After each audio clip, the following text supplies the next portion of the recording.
Hello everyone, my name is Ayushi Arora and welcome back to my YouTube channel. I hope all of you are studying well and doing well and preparing well for your board exams. So before we move on, I request you all to subscribe my channel if you have not subscribed it till now, because then only you will be receiving a notification for further videos. ठीक है, आपको आगे notification तभी आएगा जब आप channel को subscribe करोगे।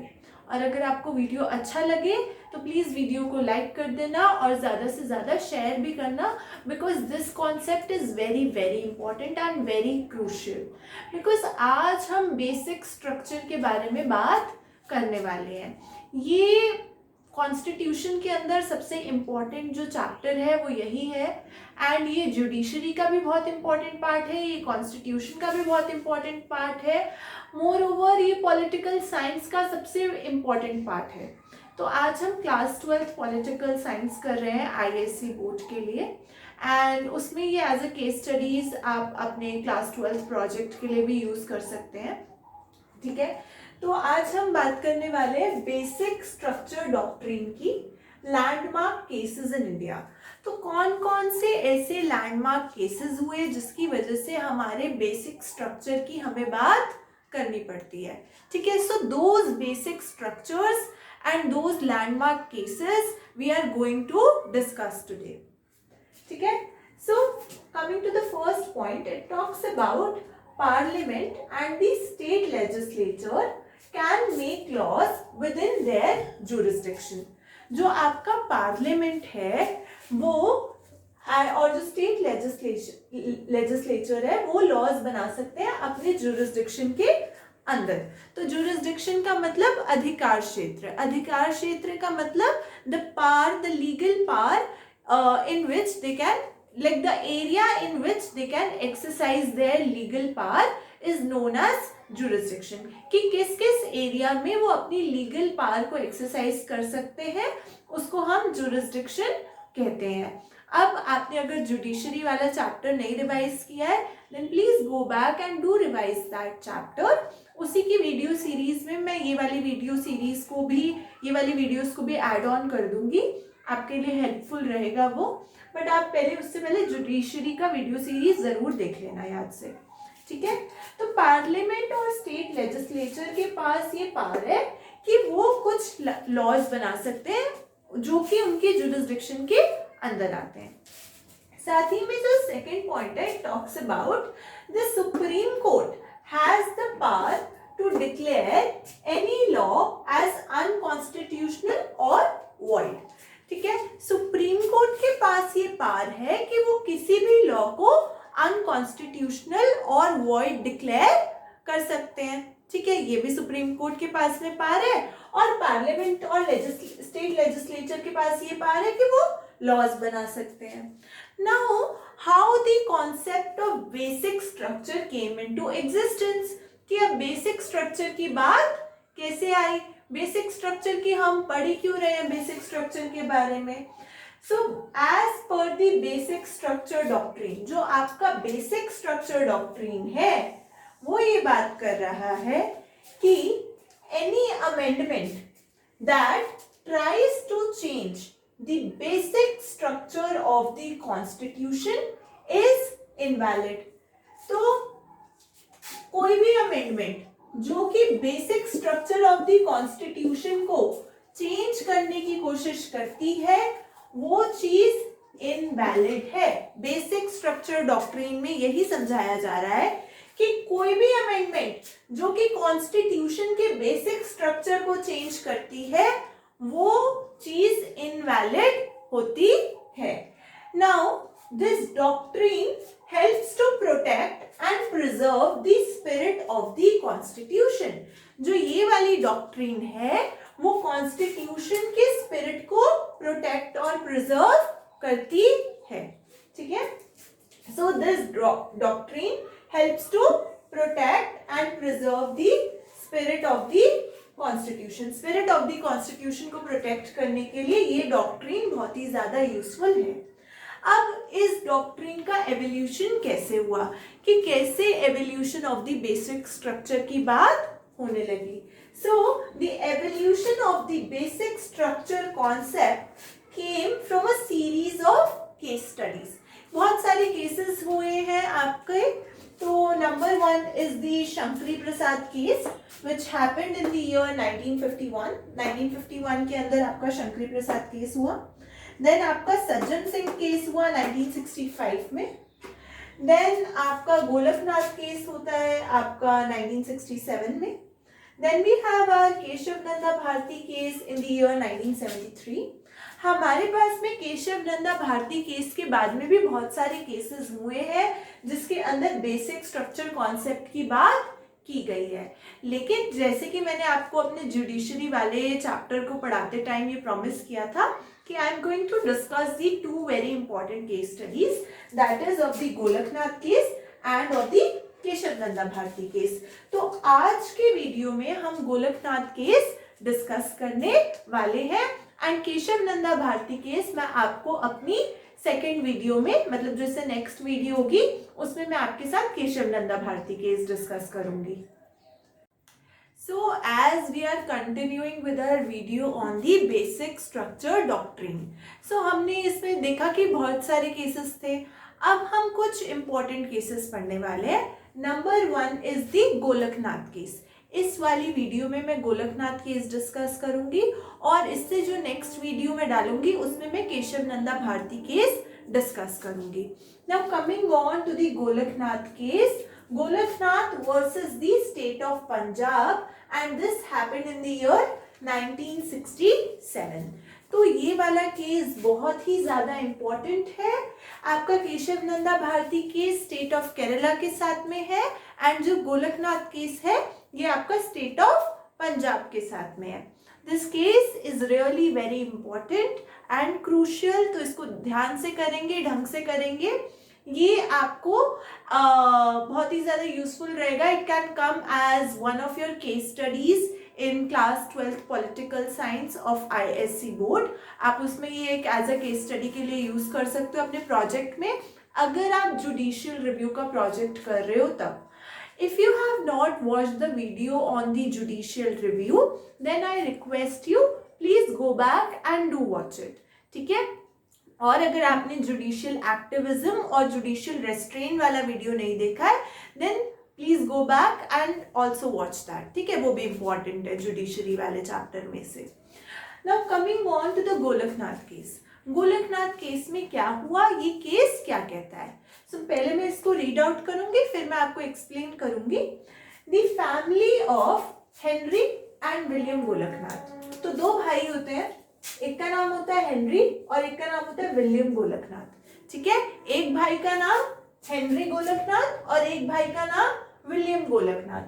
तो ये 2 भाई होते हैं.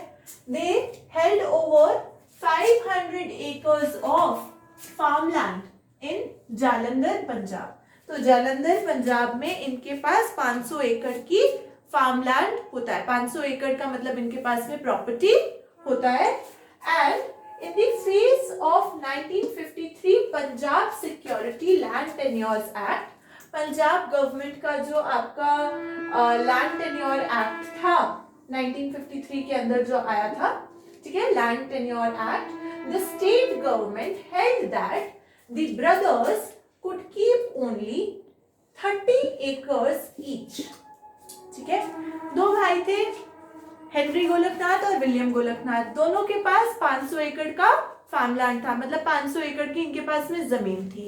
लैंड टेन्योर एक्ट के अंदर 1953 में आपकी जो पंजाब गवर्नमेंट थी उन्होंने बोला कि जो दोनों भाई हैं वो 30-30 एकड़ की जमीन रख सकते हैं, 30 एकर्स ईच. यानी कि 30 acres of land will be kept by William Golaknath and 30 acres of land will be kept by Henry Golaknath. कि 30 एकड़ जमीन आपकी हेनरी जी रखेंगे एंड 30 एकर्स आपके विलियम जी रखेंगे. ठीक है, फिर उसके बाद में a few acres would go to tenants और बाकी जो बची हुई लैंड है उसमें से फ्यू एकर्स टेनेंट्स के पास जाएगी उस लैंड में से, and the rest was declared surplus, और जो बाकी की बची हुई जमीन है वो surplus डिक्लेयर कर दी जाएगी.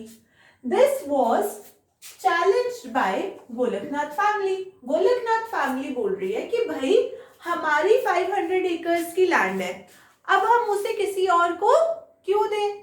ठीक है, अगर आपके पास भी 500 एकर्स ऑफ प्रॉपर्टी है तो आप तो नहीं चाहोगे ना उसको गवर्नमेंट ले ले.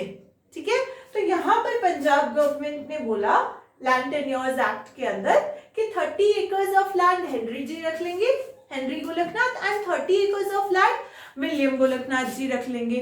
बाकी उसमें से कुछ एकड़ ऑफ लैंड हम टेनेंट्स को दे देंगे, एंड बाकी का जितना भी बचा हुआ लैंड है वो सारा क्या हो गया, सरप्लस डिक्लेयर हो जाएगा. अब ये वाली बात गोलकनाथ फैमिली को अच्छी नहीं लगी, so they challenged this in courts and the case was referred to the Supreme Court in 1965. और फिर आपका 1965 में ये जो गोलकनाथ केस है ये सुप्रीम कोर्ट के पास में जाता है. अब हम देखेंगे कि इसमें सुप्रीम कोर्ट क्या जजमेंट सुनाती है. So now we are going to do the verdict of the Golaknath case कि क्या रिजल्ट आया गोलकनाथ केस का.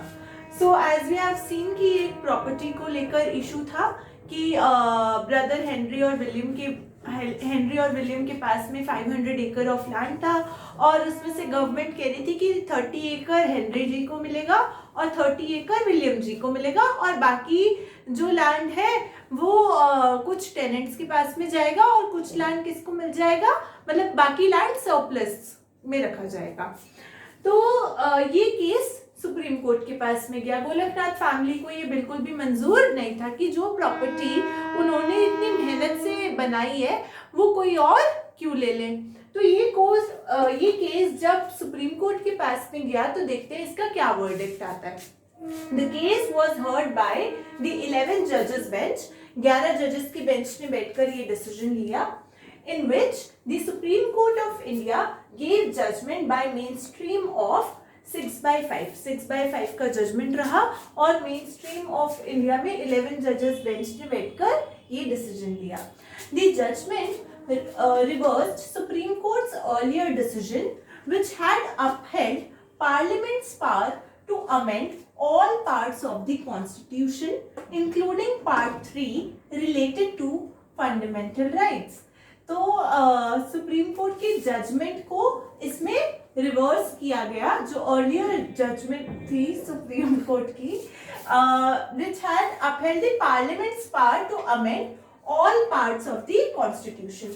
तो बेसिकली ये वाली जो चीज है इसमें basic structure of the Indian constitution की बात की गई है.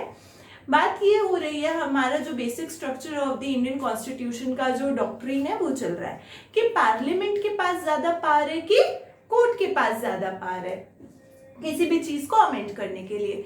तो पहले ऐसा बोला जाता था कि कोई भी स्ट्रक्चर या कोई भी part of the constitution parliament amend कर सकता है. लेकिन जब आपका गोलकनाथ केस आया तब सुप्रीम कोर्ट ने अपनी जजमेंट को रिवर्स किया, मतलब बेसिकली अपनी जजमेंट को रिवर्स किया, और इसके अंदर ये बताया गया कि upheld that the parliament's power to amend all parts of the constitution, जो कि था पार्ट 3 ऑफ द कॉन्स्टिट्यूशन को भी कि पार्लियामेंट अमेंड कर सकती है, ऐसा हटाया गया